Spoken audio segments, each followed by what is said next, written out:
नमस्कार. फक्त योजना या यूट्यूब चॅनलवर मी ओमकार सर्वांचं हार्दिक स्वागत करतो. संपूर्ण महाराष्ट्रामधील संजय गांधी निराधार योजनेसंदर्भात पेन्शन वितरणासंदर्भात लाभार्थी प्रतीक्षेत आहेत. साधारणतः पुढील आठवड्यामध्ये पेन्शन वितरित होण्याची शक्यता विभागामार्फत वर्तवण्यात येत आहे. परंतु याच्यामध्ये काही दिव्यांग लाभार्थी आहेत. साधारणतः 50% पेक्षा संपूर्ण महाराष्ट्रामध्ये जेवढे दिव्यांग लाभार्थी आहेत यांच्यापेक्षा 50% दिव्यांग लाभार्थ्यांना अगदी लक्षात घ्या की फेब्रुवारी, मार्च आणि एप्रिल अशा 3 महिन्यांपासून 7,500 रुपयांची त्यांची पेन्शन अद्याप जमा झाली नाही आहे. तुम्ही सोशल मीडियावरती नागपूर या ठिकाणी दिव्यांग लाभार्थी जिल्हाधिकारी असेल, तहसील कार्यालयामध्ये आंदोलन करत आहेत, मागणी करत आहेत. परंतु त्यांना सांगण्यात आलेलं आहे की 2 जे GR आलेले आहेत याच्या मागणीनुसार लक्षात घ्या की संपूर्ण महाराष्ट्रातील जे दिव्यांग लाभार्थी आहेत तर यांना पेन्शन साठी UDID कार्ड आहे ते कंपल्सरी करण्यात आलेलं आहे आणि ते देखील डिजिटल चालणार आहे. त्यामुळे ज्यांच्याकडे UDID कार्ड नाही आहे त्यांना मात्र लक्षात घ्या की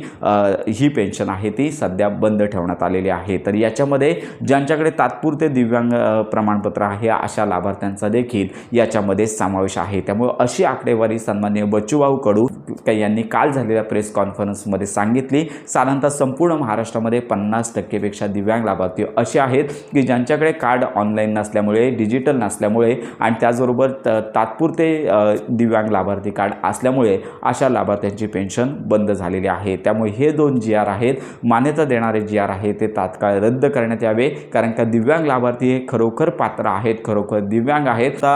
लक्षात घ्या की दिव्यांग लाभार्थ्याला 30 ते 35 वर्षापर्यंत तात्पुरते दिव्यांग लाभार्थी म्हणून कार्ड दिलं जातं. त्यांच्याकडे जरी 100% दिव्यांगत्वाचं प्रमाण असेल तर असं त्यांनी सांगितलं आहे आणि त्यानंतर 40 वर्षानंतर त्यांना परमनंट म्हणजेच कायमस्वरूपी UDID कार्ड हे दिलं जातं. तर अशी माहिती बच्चूभाऊ कडू यांनी दिलेली आहे. त्यामुळे या दिव्यांग लाभार्थ्यांना साधारणतः 2 ते 3 महिन्यांपासून पेन्शन आले नाही आहे. त्यामुळे मोठ्या संकटांना त्यांना सामोरे जावं लागत आहे. त्यामुळे शासनाने या संदर्भात विचार करावा, या दिव्यांग लाभार्थ्यांना त्यांच्या हक्काची पेन्शन मिळवून द्यावी. अन्यथा 19 तारखेला सन्माननीय बच्चूभाऊ कडू मंत्रालयासमोर लक्षात घ्या आंदोलन करण्याच्या त्यांनी प्रशासनाला सूचना दिलेल्या आहेत. त्यामुळे संपूर्ण महाराष्ट्रातील दिव्यांग लाभार्थी आहेत त्यांना अनेक अडचणींना तोंड द्यावे लागत आहे. त्यामुळे अशा प्रकारे त्यांची पेन्शन 50% लाभार्थी आहेत त्यांना पेन्शन अजून मिळाली नाही आहे. तर हे 2 GR जे प्रसिद्ध करण्यात आलेले आहेत ते रद्द करावेत अशी माहिती त्यांच्याकडून येत आहे. तर या संदर्भातले आता पुढची पावलं काय असणार आहेत तर या संदर्भात बच्चूभाऊ कडू देखील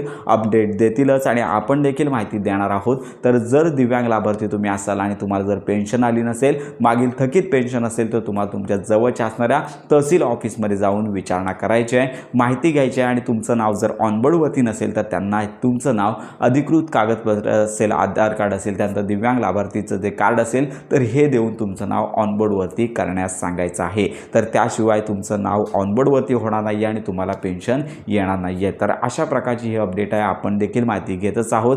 ज्या दिव्यांग लाभार्थ्यांना पेन्शन आलेली आहे त्यांना पुढील पेन्शन येणार आहे. पण लक्षात घ्या की अजून पेन्शन वितरणासंदर्भात कोणतीच तारीख आली नाही आहे. तर अशा प्रकारची अपडेट आहे. बच्चूभाऊ कडू दिव्यांग लाभार्थ्यांना पाठिंबा देत आहेत. कारण का खरोखरच दिव्यांग लाभार्थी असे आहेत 50% की त्यांना पेन्शन आले नाही आहे. तर अशी माहिती सन्माननीय बच्चूभाऊ कडू यांनी दिलेली आहे. तर ही महत्त्वाची माहिती सर्वांपर्यंत नक्की शेअर करा.